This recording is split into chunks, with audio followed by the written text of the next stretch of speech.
Hello friends, ఎలా ఉన్నారు? Welcome to ఆది tuition YouTube channel. So friends, మీరైతే అందరూ 10th ఎగ్జామ్స్ అయితే కంప్లీట్ చేశారు. All the best. మీరైతే మంచి రిజల్ట్స్ పొందాలని చెప్పి నేను ఆశిస్తున్నాను. సో చాలామంది మన ఛానల్లో చాలామంది అయితే నాకు కమెంట్ చేశారు, అనియా ఐఎమ్ వెరీ హ్యాపీ, ఎందుకంటే మీరు పెట్టిన ఇంపార్టెంట్ క్వశ్చన్స్ అన్నీ వచ్చాయని చెప్తున్నారు.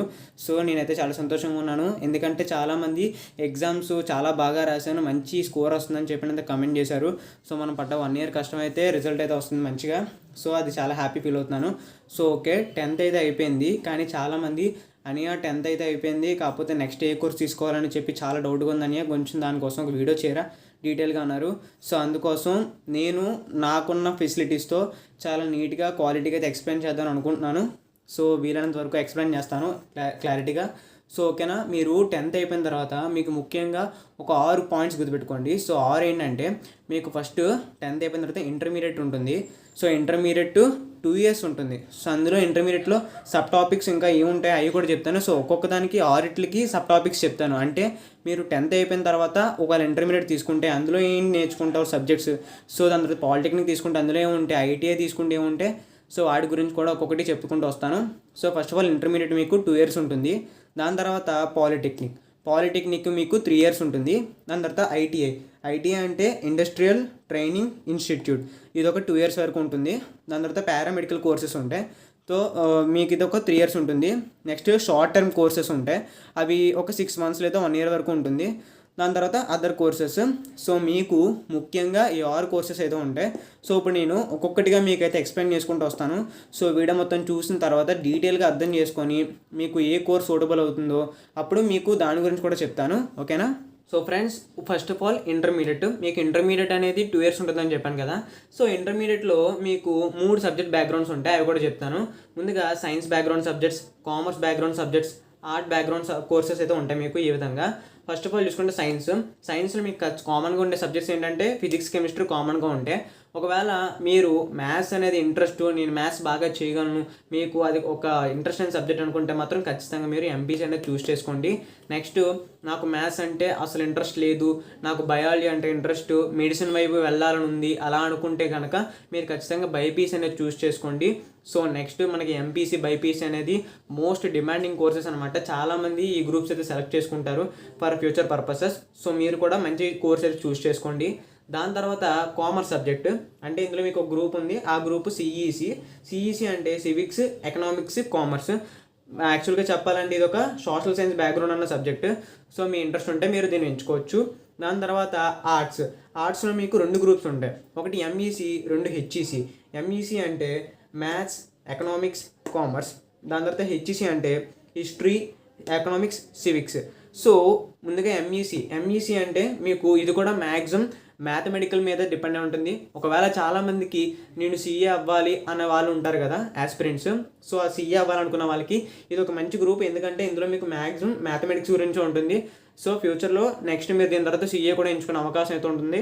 సో అలాంటి వాళ్ళ కోసం ఎంఈసి అనేది చూస్ చేసుకోండి బెటర్. దాని తర్వాత హెచ్ఈసి కూడా మీకు social science background subject. So ఇవైతే చూసుకోండి. మీకు ఇదైతే ఇంటర్మీడియట్లో జరిగే మెయిన్ 5 కోర్సెస్. సో ఈ 5 కోర్సెస్ ఎంచుకోండి. ఒకవేళ అన్నీ నాకు ఫ్రీ ఎడ్యుకేషన్ కావాలి గవర్నమెంట్ కాలేజ్లో అంటే మీ అందరికీ మ్యాక్సిమం తెలిసే ఉంటుంది, ముఖ్యమైన 2 ఇంపార్టెంట్ ఎగ్జామ్స్ ఉన్నాయి, ఒకటి ఏపీఆర్జేసీ, 2 ట్రిపుల్-ఐటీ. సో మీకు వీటికి నోటిఫికేషన్ వస్తాయి కదా. సో వచ్చిన తర్వాత వాటిని కూడా ఒకసారి అప్లై చేసుకొని, వాటి గురించి మీకు ఎక్కువ సబ్జెక్ట్స్ ఉండవు, సో వాటిని అయితే అప్లై చేసుకోండి. అప్లై చేసుకుని ఎగ్జామ్ రాస్తే మీకు ఫ్రీ సీట్ కనుక వస్తే గవర్నమెంట్ కాలేజెస్లో మీరు ఇలాంటి కోర్సెస్ ఈజీగా చదువుకోవచ్చు. నెక్స్ట్ ఫ్రెండ్స్, మనకి ఇంకో కోర్స్ ఉంటుంది అంటే సైన్స్ బ్యాక్గ్రౌండ్ సబ్జెక్ట్లో, అదేంటంటే ఎంబైపీసీ అనమాట. ఎంబైపీసీ అంటే అది కొంచెం డిఫికల్ట్ సబ్జెక్టు, ఎందుకంటే మీకు అందులో both maths, biology, physics, chemistry సుమారు 4 సబ్జెక్ట్స్ ఉంటాయి, కొంచెం ఎక్కువ సబ్జెక్ట్స్ ఉంటాయి. కాకపోతే మీకు బెనిఫిట్ ఏంటంటే ఫ్యూచర్లో మీరు ఒకవేళ ఎంపీసీ తీసుకున్నారనుకోండి మీరు ఈ ఫీల్డ్లోకి వెళ్ళారు, ఒకవేళ బైపీసీ తీసుకున్నారనుకోండి మీరు ఈ ఫీల్డ్లోకి వెళ్ళరు. కానీ ఎంబైపీసీ చేస్తే మీరు బోత్ ఫ్యూచర్లో చాలా ఎడిషనల్ ఆప్షన్స్ అయితే ఉంటాయి. సో అందుకే చెప్తున్నాను, ఒకవేళ మీరు ఆ విధంగా కనుక చూస్ చేసుకుంటే ఎంబైపీసీ ఉంటే చూసుకోండి. సో నియర్ బై కాలేజెస్లో మీకున్న కోర్సు కూడా ఉందో లేదు చూసుకోండి. సో మనకి ముఖ్యంగా ఇంటర్మీడియట్కి అయితే ఈ కోర్సెస్ ఉన్నాయి ఫ్రెండ్స్. దాని తర్వాత నెక్స్ట్ మీకు పాలిటెక్నిక్ గురించి చెప్తాను. పాలిటెక్నిక్ కోర్స్ చెప్పాక 3 years అయితే ఉంటుంది. అయితే మీరు ఖచ్చితంగా పాలిసెట్ ఎగ్జామ్ అయితే రాయాల్సి ఉంటుంది. సో పాలిసెట్ ఎగ్జామ్ రాసిన తర్వాత మీకు కనుక మంచి ర్యాంక్ వస్తే మీకు 2 బెనిఫిట్స్. ఒకటి, మీకు ఈ ఫీజు అనేది తగ్గుతుంది. అంటే మీకు హై ర్యాంక్ వచ్చింది అనుకోండి, మీకు ఫీజు కూడా తగ్గుతుంది. సో దాంతోపాటుగా మీకు బెస్ట్ కాలేజెస్ అయితే వస్తాయి, గవర్నమెంట్ కాలేజెస్. సో మీరు ఖచ్చితంగా పాలిసెట్ ఎగ్జామ్ అయితే రాయండి. సో కొంతమంది ఏంటంటే ఇంటర్మీడియట్ చూస్ చేసుకుంటారు కాబట్టి పాలిసెట్ రాయడం మానేస్తారు. సో రాయండి, ఏపీఆర్ చేసి IIITతో పాటు మీరు పాలిసెట్ ఎగ్జామ్ కూడా రాస్తే మీకు కూడా ఎంత ర్యాంక్ వచ్చిందో మీ యొక్క ఎబిలిటీ ఎంతో తెలుసుకుంటారు. సో అదైతే ఒకసారి రిమైండ్ చేస్తాను, చూసుకోండి. పాలిసెట్ ఎగ్జామ్ అయితే ఖచ్చితంగా రాయాలి పాలిటెక్నిక్కి. సో మీకు పాలిటెక్నిక్ అంటే టెక్నికల్ ఎడ్యుకేషన్ మనకి పాలిటెక్నిక్ అనేది. సో అందులో మీకు చాలా గ్రూప్స్ అయితే ఉంటాయి, కానీ నేను మీకు ఇప్పుడు ప్రతి గ్రూప్ కూడా ఒకసారి చెప్తాను. సో దాన్ని బట్టి మీకు ఒక ఐడియా అయితే వస్తుంది. సో నేను చెప్పిన ప్రతి గ్రూపు కాలేజెస్లో అయితే ఎక్కువ ఉండవు, కాకపోతే నేను అది మీకు ఒకసారి అన్నీ చెప్తాను. సో ఫస్ట్ ఆఫ్ ఆల్ అయితే మీకు మెకానికల్ గ్రూప్ ఉంటుంది, దాని తర్వాత కంప్యూటర్ సైన్స్ గ్రూప్ ఉంటుంది, సివిల్ ఇంజనీరింగ్ గ్రూప్ ఉంటుంది, దాని తర్వాత EEE ఉంటుంది, దాని తర్వాత IT, దాని తర్వాత ఆటోమొబైల్. మీకు ఇంకా సబ్ గ్రూప్స్ కూడా ఉంటాయి. సో మీకు అది కూడా చూపిస్తాను. మీకు ఇంకా ఫర్దర్గా electronics and communications, biotechnology, electrical, chemical, aeronautical, agriculture, biomedical. Next ఇందులో టెక్నాలజీస్లో marine technology, mining technology, leather technology, textile technology, petroleum technology, plastic technology, rubber technology, మీకు ఈ విధంగా ఫర్దర్ టెక్నాలజీస్ కూడా ఉంటాయి. సో ఇప్పుడు మీకు పాలిటెక్నిక్లో ఇన్ని కోర్సెస్ ఉంటాయని చెప్తున్నాను, కాకపోతే మీకు అన్ని పాలిటెక్నిక్ కాలేజెస్లో మీకు ఈ కోర్సెస్ అనేవి అవైలబుల్గా అయితే ఉండవు. సో దాన్ని బట్టి మీరు పాలిటెక్నిక్ రాసిన తర్వాత మీరైతే ఒక మంచి గ్రూప్ అయితే సెలెక్ట్ చేసుకోండి. సో మీకు ఒక ఐడియా రావాలి అని దానికోసం నేనైతే మీకోసం ఈ అన్ని గ్రూపులు అయితే చెప్పాను. సో అన్ని కాలేజెస్ అయితే ఉండవు, గమనించండి. సో మనకి పాలిటెక్నిక్ గురించి అయితే ఇది, ఓకేనా. మనకి 3వ ఆప్షన్ ఏంటంటే ఐటీఐ మీకు ఒక 2 years అయితే ఉంటుంది. సో ఇందులో మీకు ఉన్న ఆప్షన్స్ ఏంటంటే ఫిట్టర్, కంప్యూటర్, సివిల్లో డ్రాఫ్ట్మ్యాన్, అంటే దాన్ని డ్రాఫ్ట్మ్యాన్ అంటారు, మీకు సింపుల్గా అదగానికి రాశాను. దాని తర్వాత మెకానికల్లో మీకున్న మళ్ళీ ఇంకో సబ్ గ్రూప్స్ ఏంటంటే రేడియో అండ్ టీవీ, దాని తర్వాత మోటార్ వెహికల్, డీజిల్ మెకానికల్ అంటారు దీన్ని, డీజిల్, దాని తర్వాత మెరైన్, దాని తర్వాత మీకు ఎలక్ట్రీషియన్. సో మీకు ఇందులో ఇంకా కొన్ని సబ్ గ్రూప్స్ అయితే ఉన్నాయి. సో వాటి గురించి కూడా ఇంకా డీటెయిల్గా చెప్తాను. అవి ఏంటంటే plumber, surveyor, electrical, machine tools, welder, fireman, cookery, paint technology. So మీకు ఈ విధంగా ఐటీఐలో ఈ కోర్సెస్ అయితే ఉంటాయి. సో మీకు ఐటీఐ అయితే చూస్ చేసుకోవచ్చు. ఇది కూడా ఒక బెస్ట్ ఆప్షన్. మనకి ఇందులో కూడా మంచి మంచి జాబ్స్ అయితే తొందరగా రావడానికి అయితే అవకాశం ఉంది ఐటీఐ కోర్సు. సో అదైతే చూసుకోండి. నెక్స్ట్ మీకున్న ఇంకొక కోర్స్ చెప్పాను కదా, పారామెడికల్. సో మీకు ఇది ఒక 3 years అయితే ఉంటుంది. సో ఇందులో ఉన్న మీకు కోర్సెస్ కూడా చెప్తాను. DLMT, దాని తర్వాత DHFM, DOA, DOT, health inspector, sanitary inspector. మీకు మ్యాక్సిమం నర్సింగ్ అంటే ఇంట్రెస్ట్ ఉన్న వాళ్ళు ఈ కోర్స్ అయితే ఎంచుకోవచ్చు. సో పారామెడికల్ అయితే సూపర్ కోర్సు, అంటే నర్సింగ్ చేద్దాం అనుకున్న వాళ్ళకి, సో సైన్స్, బయాలజికల్ సబ్జెక్ట్ మీద ఇంట్రెస్ట్ ఉన్న వాళ్ళకి సో ఇది ఒక మంచి ఆప్షన్. సో మీరు ఎవరైతే ఈ కోర్స్ చూస్ చేసుకుంటారో దాని గురించి అయితే కొంచెం డీటెయిల్గా తెలుసుకోండి. సో ఓకేనా, ఈ కోర్స్ మీకు 3 years అయితే ఉంటుంది. ఇప్పుడు మీకు షార్ట్ టర్మ్ కోర్సెస్ 6 months లేదా 1 year అయితే ఉంటుంది. ఈ షార్ట్ టర్మ్ కోర్సెస్ ఇవి ఏంటంటే మెయిన్గా ఏం చెప్తున్నానంటే, కొంతమందిలో ఎలాంటి స్కిల్స్ ఉంటాయంటే వాళ్ళు కొంచెం ఎక్కువగా చదవలేకపోవచ్చు, కాకపోతే వాళ్ళకి చూసారా మనకి ఎడిటింగ్ కావచ్చు, గ్రాఫిక్ డిజైనింగ్, యానిమేషన్, ఇలాంటి వాటిలో కొంచెం వెబ్ డిజైనింగ్, ఇలాంటి వాటిలో కొంచెం వాళ్ళకి ఇంట్రెస్ట్ అయితే ఎక్కువ ఉంటుంది. అంటే వాళ్ళు స్టడీస్ మీద కన్నా ఇలాంటి మీద కాన్సన్ట్రేషన్ ఎక్కువ చేయగలరు. సో అలాంటి వాళ్ళకి షార్ట్ టర్మ్ కోర్సెస్ అనమాట. ఇవి మీకు 6 months లేదా 1 year ఉంటాయి, ఓకేనా. అందులో ఏంటంటే మీకు DTP, PGDCA, Tally, internet, graphics, animation, web designing, cyber security. So ఇంకా ఉంటాయి, కానీ కొన్ని చెప్పాను. మీకు ముఖ్యంగా షార్ట్ టర్మ్ కోర్సెస్ అయితే ఉంటాయి. సో ఒకవేళ వాళ్ళకి ఇంట్రెస్ట్ ఉంటే ఇందులో అయితే మీరు వాళ్ళ ఇంట్లో పర్మిషన్ తీసుకొని, పేరెంట్స్ ఒక పర్మిషన్ తీసుకొని సో వీళ్ళైతే ఇందులో జాయిన్ అవ్వచ్చు. సో షార్ట్ టర్మ్ కోర్స్ అయితే మీకు చెప్పాను కదా 6 months లేదా 1 year అయితే ఉంటాయి, ఓకేనా. ఇంకా లాస్ట్ మనకి అదర్ కోర్సెస్ వచ్చేసరికి మీకు ఇందులో beauty and cosmetology, jewellery designing, fashion designing, photography. ఇక్కడ వీటికి ఒక కోర్సు డ్యూరేషన్ వచ్చేసరికి కొన్నాటికి మనకి 3 to 6 months ఉండొచ్చు, కొన్ని మినిమం 1 to 4 years వరకు ఉండొచ్చు. So depending on other courses. మీరు ఇంకా ఫర్దర్ కోర్సెస్ చాలా ఉంటాయి. సో వాళ్ళకి ఇంట్రెస్ట్ ఉంటే వీటిలో కూడా జాయిన్ అవ్వచ్చు. సో మనకి ఆఫ్టర్ 10th ఉన్న ఆప్షన్స్ అయితే ఇవి ఫ్రెండ్స్. సో దీన్ని బట్టి మీరైతే చూస్ చేసుకోవాల్సి ఉంటుంది. సో ఫ్రెండ్స్ మనం వీడియో లాస్ట్లోకి అయితే వస్తాం, కాకపోతే మీకు కొన్ని పాయింట్స్ అయితే రిమైండ్ చేయాలి. సో ఇక్కడ ఏంటంటే మీకు ఫస్ట్గా ఈ పాయింట్స్ చెప్తాను. కాకపోతే దానికంటే ముందు ఇప్పుడు చాలామంది చేసే ఒక పెద్ద మిస్టేక్ ఏంటంటే, ఇప్పుడు 10th రిజల్ట్స్ అయితే వచ్చాయనుకోండి.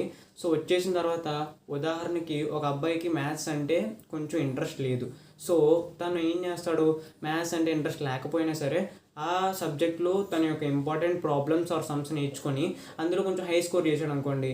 మనం రిజల్ట్ వచ్చిన తర్వాత ఆ అబ్బాయి యొక్క రిజల్ట్ చూసి అరే వీడికి మ్యాథ్స్ బాగా వచ్చని చెప్పి వీడిని ఎంపీసీకి తోస్తారు అనుకోండి.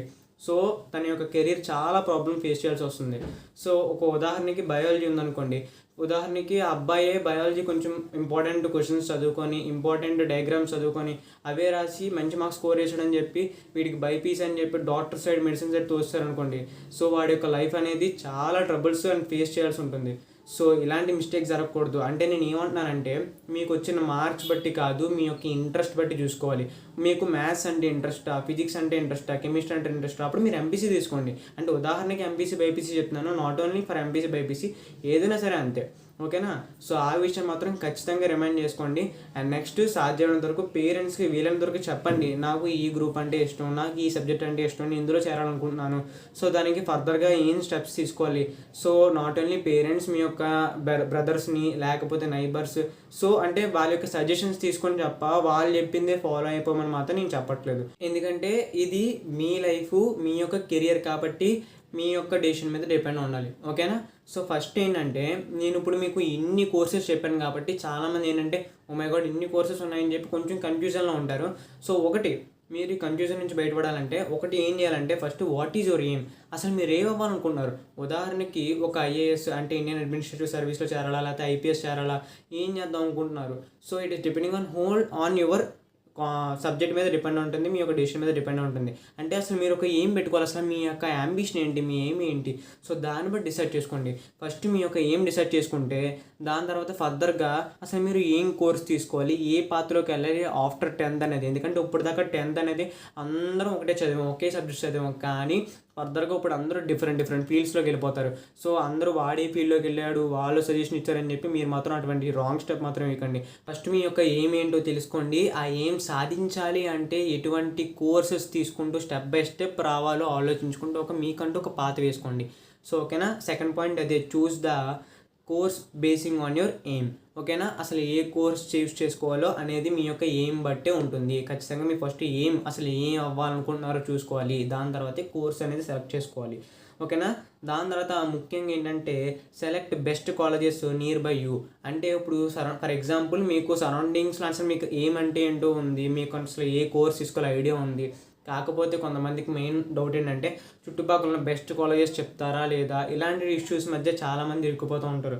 సో మీరు అసలు ఇన్వెస్టిగేషన్, అసలు మీకంటూ ఒక సెర్చ్ చేయండి, మీ నైబర్స్ అడగండి, పలానా కాలేజ్ బాగా చెప్తారా, పలానా కాలేజ్లో ఫ్యాకల్టీ బాగుంటుందా, బెస్ట్ కాలేజెస్, మనకి ఎడ్యుకేషన్లో ఎటువంటి డోకా లేకుండా బాగా చెప్తారా. సో అన్నీ కూడా చెక్ చేసుకోవాలి. దాని తర్వాత choose correct path for your career. చెప్తున్నాను కదా, ఇది మీ కెరియర్, మీరే డిసైడ్ చేసుకోవాలి, మీరే కరెక్ట్ పాత్ వేసుకోవాలి. ఎందుకంటే మీ ఎవరో ఇంట్రెస్ట్ మాత్రం మీ మీద మాత్రం పెట్టుకోకండి. మీ ఎయిమ్ ఏంటి, మీ కోర్సు ఎటువంటి తీసుకుంటే మీరు ఆ ఎయిమ్ సాధించగలుగుతారు. సో మీరు ఈ టాపిక్స్ అయితే గుర్తుపెట్టుకోండి. సో లాస్ట్ పాయింట్స్ అందుకే మరీ చెప్తాను, ఎందుకంటే రాంగ్ స్టెప్ ఎక్కడ వేస్తారు. చాలామంది వీడియోలో ఇప్పటిదాకా చెప్పిన కోర్సెస్ చూసి చాలామంది జంకుతారు. సో ఎటువంటి పొజిషన్ అసలు ఎలా ఏం తీసుకోవాలనేది మెయిన్ కాన్సెప్ట్. కాబట్టి మరీ ఇంకొకసారి చెప్తున్నాను, ఏం చూస్ చేసుకోండి. ఏం చూస్ చేసుకున్న తర్వాత ఏ కోర్స్ తీసుకుంటే నేను దాన్ని సాధించగలను చూసుకుంటే సరిపోతుంది. సో మీకు ఇప్పుడు దాకా చెప్పినవన్నీ కూడా వేస్ట్ ఏమీ కాదు. మీరు జస్ట్ ఒక ఐడియా వస్తుంది కదా, ఫ్యూచర్లో మీరు ఇంకొకరికి సజెషన్ ఇచ్చే అవకాశం అయితే ఉంటుంది. సో ఇది ఫ్రెండ్స్, మీకైతే ఈ వీడియో అర్థమైంది అనుకుంటున్నాను. సో నాకున్న ఫెసిలిటీస్తో, నాకున్న నెసెసరీ ఆబ్జెక్ట్స్తో, థింగ్స్తో నేనైతే మీకు చక్కగా ఎక్స్ప్లెయిన్ చేశాను అనుకుంటున్నాను. సో ఇది ఫ్రెండ్స్ ఇవాళ మన ఈ వీడియో. మీకు కనుక ఈ వీడియో నచ్చినట్టయితే లైక్ చేయండి, షేర్ చేయండి, సబ్స్క్రైబ్ చేసుకోండి, పక్కన బెల్ నోటిఫికేషన్ ఆల్ ఆప్షన్ పెట్టుకోండి. ఎటువంటి డౌట్ ఉన్నా సరే కింద నాకు కమెంట్ చేయండి. Feel like your own brother. Thank you for watching.